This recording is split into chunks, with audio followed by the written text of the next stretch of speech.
요즘 황금빛으로 가득한 들녘에서는 추수가 한창입니다. 올해 쌀 예상 생산량이 37년 만에 처음으로 400만 톤 이하로 감소할 것이다. 이런 전망이 나왔습니다. 쌀 소비가 줄어들고 있기 때문이죠. 소비를 늘릴 수 있는 방법은 없는지 숭의여대 식품영양학과 차윤환 교수와 함께 얘기 나눠보겠습니다. 안녕하셨습니까? 네, 안녕하십니까? 예. 오늘 점심에 뭐 드셨습니까, 교수님? 생선초밥 먹었습니다. 예. 남성들은 그래도 이제 쌀에 대한 기호가 좀 있는 편이에요. 예, 맞습니다. 많은 부분에서 그런데 이제 세대별로 그렇고요. 젊은 세대일수록 쌀 소비량이 계속해서 감소하고 있습니다. 지금 매해 줄어들고 있는 거죠? 예. 저희가 2013년과 2015년 2년 동안에요. 네. 우리나라의 곡류 소비량은 5.1kg이 감소를 했습니다. 아하. 예, 그런데 반대로 육류는 3.7, 그다음에 과실류는 2.5, 그다음에 우유류는 2.2kg. 섭취량이 늘어났죠. 예. 결과적으로는 밥을 놓고 식사를 하는 형태의 식습관에서 네. 이제 뭐 빵이랄지 과일 이런 걸로 한 끼를 대신하는 그런 형태의 식습관으로 바뀌고 있기 때문에 쌀의 소비가 계속적으로 줄어들고 있다고 보입니다. 예. 매년 거의 3kg 정도씩 저희가 소비량이 줄고 있다고 생각하시면 되는데요. 예. 한 2020년이 좀 넘어가면 이제 주식에 위협이 되는 1인당 60kg 소비량이 위협받을 수가 있습니다. 60kg 선이, 그러니까 연 60kg 선이 이제 깨지게 되면은 이제 주식이라고 할 수가 없는 거죠. 그 주식 자리를 위협하는 게 밀가루인가요? 실제로 밀보다는요, 네. 다양한 다른 것들, 지금 육류랄지 과실, 뭐 우유, 또 그다음 밀도 역시 네. 위협이 되고 있습니다. 저는 하루에 한 3끼 정도는 꼭 이제 쌀밥을 먹는데, 하루에 밥 한 공기 반 정도를 평균적으로 우리가 먹는다면서요? 예, 그렇게 먹었을 때 일반적으로 우리가 한 60kg 정도가 되기 때문에요. 예. 그게 무너졌다는 얘기는 한 끼 정도밖에 먹지 않거나 그 이하로 먹고 있다고 생각하시면 되겠습니다. 예. 쌀 수확철이 될 때마다 우리 농민들은 가슴을 많이 졸이죠. 그래도 올해는 그 쌀값이 지난해보다 조금 올라왔던데요? 그러니까 이제 여기서 쌀값이라고 하는 것은 크게 두 가지 의미가 있는데요. 하나는 농부님들이 농협이나 이런 곳에 파는 수매가가 있고요. 수매가. 두 번째는 시중에 유통되는 쌀의 구매가가 있다고 볼 수가 있습니다. 예. 근데 수매가는 매년 약간씩 오르거나 또 동결이 되는데요. 문제는 그것들이 오르는 거하고 상관없이 실질적으로 시중에 판매되는 쌀값은 오히려 줄었다라고 얘기하는 분들도 많이 있습니다. 예. 그러니까 20년 동안에 그런 연장선상인가요? 쌀값이, 그러니까 실질 가격이, 이건 뭐 이제 인플레이션이라든지 화폐 가치 하락이라든지 이런 것에 이제 모두 합산을 하면 값이 오히려 쌀값이 계속 떨어지고 있다라고 말씀하시더라고요. 네. 그럼 이제 왜 쌀값이 오히려 떨어지고 있느냐에 대해서 우리가 좀 냉정히 볼 필요성이 있는데요. 네. 제가 한 가지 질문을 드려보겠습니다. 예. 식당에서 공깃밥 한 그릇이 얼마죠? 그 값을 안 받는 것 같은데요, 따로. 예. 일반적으로 그런 경우도 있지만 대부분 다 1,000원인데요. 1,000원이에요? 그럼 언제부터 1,000원이었냐? 예. 그러면 제가 대학교 다닐 때부터 1,000원이었던 것 같습니다. 아. 네, 20년 동안 우리가 먹고 있는 것들의 물가를 잠깐 비교를 해보면은요. 네. 일반적으로 공깃밥은 1,000원에서 1,000원으로 20년째 유지가 되고 있는데 비해서 자장면 같은 경우는 1,000원에서 4,900원. 그 다음에 우유 같은 경우는 200원에서 900원. 네. 그다음에 이제 삼겹살은 600원에서 2,500원으로 값이 올랐습니다. 네. 거의 400%, 4배 이상 오른 데 비해서 막상 이제 공깃밥은 변화가 없었다는 거죠.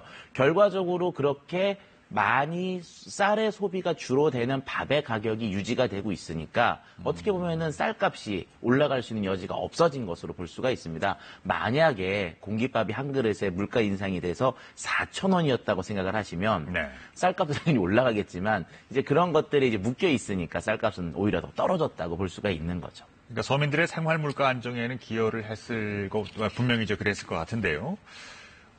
이런 것들이 우리의 이제 식량 안보라든지 나아가서는 뭐 이런 문제를 야기할 수 있겠는데요. 장기적으로. 그러다 보니까 좀 이제 쌀은 그러니까 좀 싼 음식이라는 이미지가 있는 거죠. 근데 실제로는 그렇지 않습니다. 예. 지금 또 좀 우호적이지 않은 환경입니다. 한미 FTA 재협상이 이제 내년도에는 거의 이제 이루어진다고 보죠.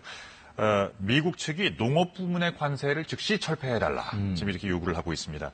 미국이 이렇게 나오면 방법이 우리로서는 많지 않을 것 같은데요. 일단은 그 미국 쪽에서 FTA 같은 것들을 얘기하면서 관세를 얘기하면요. 네. 일단 직격적으로 이제 우리가 가격적인 면에서 경쟁이 안 됩니다. 예. 근데 이제 우리가 쌀이라고 하는 그 농작물의 특성을 보면은요. 생산을 전 세계에서 가장 많이 하는데요. 그 수출 수입이 되는 양은 생각보다 적습니다. 결과적으로는 먹는 곳에서 만들어서 그곳에서 먹는 구조를 갖고 있어서요. 네. 어떻게 보면 이제 미국은 쌀을 수출하는 나라, 즉 먹는 나라가 아니고 수출하는 나라죠. 예. 그런 면에서 봤을 때 이제 미국은 상대적으로 가격적인 면에서 굉장히 싸게 우리한테 공급할 수 있는 여지가 있습니다. 그러면 예. 여기에서 우리가 지킬 수 있는 방법은 결과적으로는 안전성과 고급화 같은 전략들을 펴야지만 된다고 말씀드릴 수가 있죠. 그러니까 이런 과정에서 나오는 그 GMO, 유전자 변형 쌀 얘기가 나와요. 예, 일반적으로 세계에서 유통되는 농산물 중에 상당히 많은 부분이 이제 네. GMO라고 하는 건데요. 예. 한국은 재배되는 모든 쌀이 non-GMO, GMO 쌀이 없습니다. 그래서 이런 것들은 세계적으로도 어느 정도 인정을 받고 있고요. 또 우리나라에서 농업을 하는 분들이 쌀 전문가들을 상당히 이게 좀 자랑스럽게 생각하는 부분이 한국에서 생산되는 쌀은 거의 다 non-GMO다라는 거죠. 네. 쌀도 이제 크게 나눠보면 우리가 그 흔히 동남아 지역에서 많이 먹는 그 안남미라는 게 있잖아요. 그걸 이제 장립종이라고 하나요? 예. 그러니까 불면 날아가는 거. 그리고 이제 동남아를 제외한 한중일에서 주로 먹는 것은 이제 그걸 달립종이라고도 하고 그 찰기가 있는 쌀이죠. 예. 예. 이게 뭐 문화권에 따라서 쌀도 기후가 다릅니다만 이런 그 종류의 백미를 사갈 나라가 그러면 한정돼 있을 것 같은데요. 일단 정확히 알고 계시는 게 이제 그 대부분의 쌀은 우리가 아는 것 장립종, 장립종. 그 안남미라고 해서 좀 이렇게 흩어지는 거고요. 예. 이게 딱딱 붙는 찰기가 있는 쌀을 좋아하는 곳은 중국, 한국, 일본 이렇게 한 3개국만 그걸 먹고 있습니다. 네. 근데 제가 한번 반대로 질문을 드리면요. 예. 우리나라 쌀을 사갈 곳이 있을까요?라고 의구심을 하지만 반대로 예. 우리나라 김을 사갈 곳이 있었을까요? 우리나라 라면을 상상을 못했죠. 상상을 못했죠. 또는 예. 우리나라 그 해바라기씨 초콜릿 같은 경우들을 누가 사갈까요라고 생각을 했는데 지금 우리나라에 관광을 온 사람들은 나갈 때 그걸 다 한 봉지 이상씩을 네네. 사가지고 나갑니다.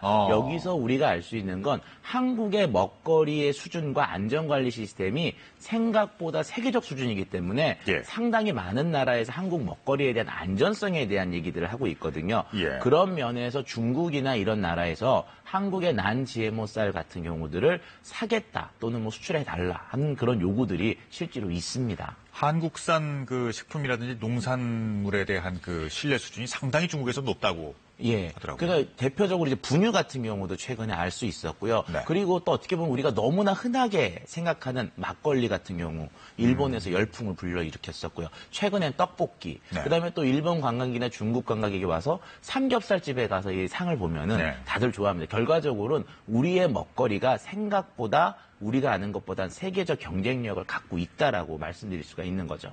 근데 제가 지금 기억하기로는 쌀 수출을 했다는 얘기는 제가 과문한 탓인지 못 들었습니다. 왜 지금까지 쌀 수출할 생각을 안 했습니까? 못 했습니까? 일단은 경쟁력, 그 가격에 대한 것만 생각했기 때문에 그렇다고 봅니다. 아하. 왜냐하면 우리나라 쌀의 단가가 뭐 예를 들어서 동남아나 중국의 그 쌀 단가보다 싸니까 가격 경쟁력이 없다. 그러니까 수출할 수가 없다. 이렇게 생각을 하는데요. 예. 실질적으로 반대에 대한 개념으로 쌀에 대한 수출을 좀 생각해 볼 필요성이 있다고 봅니다. 쌀을 홍보해야 된다고 할 때 대부분은 쌀을 홍보하시거든요. 네. 근데 외국 사람들은 쌀에 대한 홍보보다 더 관심 있는 건 바로 우리 뒤에 있는 논입니다. 예, 최근에 그 통영 같은 경우에서는 예. 통영 그 지역의 바다를 깨끗하게 만들었 결과 네. 미국 FDA에서요 세계 5대 청정 해역으로 통영 지역에 있는 해역을 인정해줬습니다. 네. 결과적으로 몇십 년 동안 깨끗한 환경을 유지한 것 때문에 그렇게 됐고요. 또 필리핀에 보면은요. 그 코르디에라라고 하는 그 계단식 논이 있습니다. 네. 1995년도에요. 유네스코 세계 문화유산으로 등재가 된 논인데요. 2000년 동안 이 논을 만들었고요. 실제로 이 논두렁의 길이를 합치면 지구 반바퀴에 해당이 된답니다. 우리나라의 그 다랭이 논 비슷하네요. 예, 맞습니다. 그러니까 저 유네스코에 등재된 곳에서 나온 논, 저기서 나온 쌀, 이러면 그 다음에 이제 쌀에 대한 홍보들이 들어가야 되는데 우리는 너무 쌀만 홍보를 하려다 보니까 그 환경이나 이런 것들이 좀 부족한 면이 있어서 이제 우리 환경이나 논 이런 것들에 대한 홍보가 되면서 세계적인 시장을 좀 개척해 볼 수 있다고 생각이 됩니다. 그러니까 마케팅적인 측면에서의 좀 그 전략이 미숙했다고 봐야 되겠네요. 예, 실질적으로 제가 현장에 있는 분들하고 여기 보게 되면은 우리 농작물이나 네. 우리 식품들을 세계적 시장에 내다내는 거에 대해서 좀 부정적인 면이 있는 분들도 많이 있거든요. 예. 하지만 제가 봤을 때는 굉장히 우수한 품질의 물질을 그 식품을 만들어내고 있는데 그거를 해외 사람들한테 홍보하거나 마케팅적인 면은 정말 부족한 면이 많은 것이 현실이라고 생각이 됩니다. 예.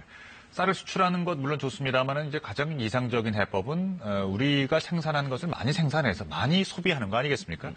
근데 왜 우리의 식문화가 변화됐느냐? 밥이 살찐다. 예.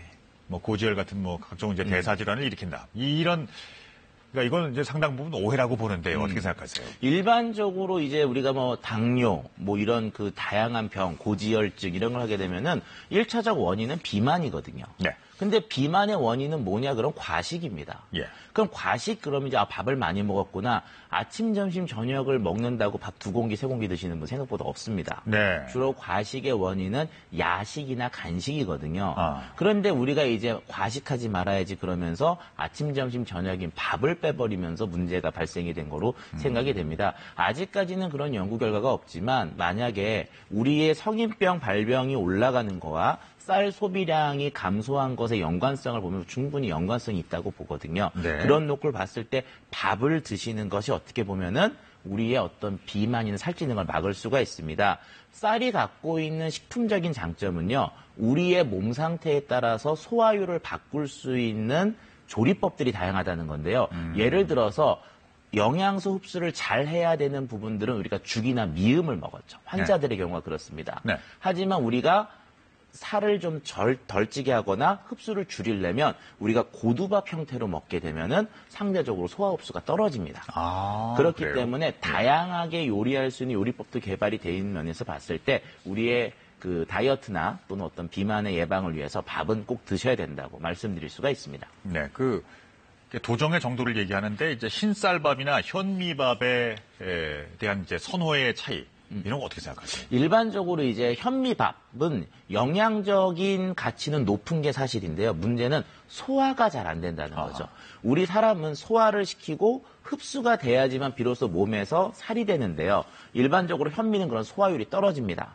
반대로 백미는 영양적 가치 좀 떨어지지만 그런 소화율이 좋고 맛이 좋은 거죠. 그래서 영양소 섭취를 잘 해야 되는 어린아이, 성장기 또는 노인기 경우, 환자식의 경우는 백미를 더 추천하고요. 반대로 살을 좀 빼야 되는 저 같은 경우에서는 현미를 좀 먹는 것이 도움이 된다고 말씀드릴 수가 있습니다. 예. 우리 둘 다 쌀밥을 많이 먹어야 되겠네요. 네. 끝으로 이제 다이어트 때문에 입맛이 변해서 뭐 지겨워서 쌀밥 한 끼를 포기하는 분들을 위해서 한 말씀 좀 해주시죠. 쌀밥을 드시고요. 차라리 간식에 드실 과자 하나를 버리시는 것이 앞으로 10년 후, 20년을 위해서 내 건강을 위한 저금이라고 말씀드릴 수가 있습니다. 잘 알겠습니다. 자, 지금까지 숭이여대 식품영양학과 차윤환 교수였습니다. 고맙습니다.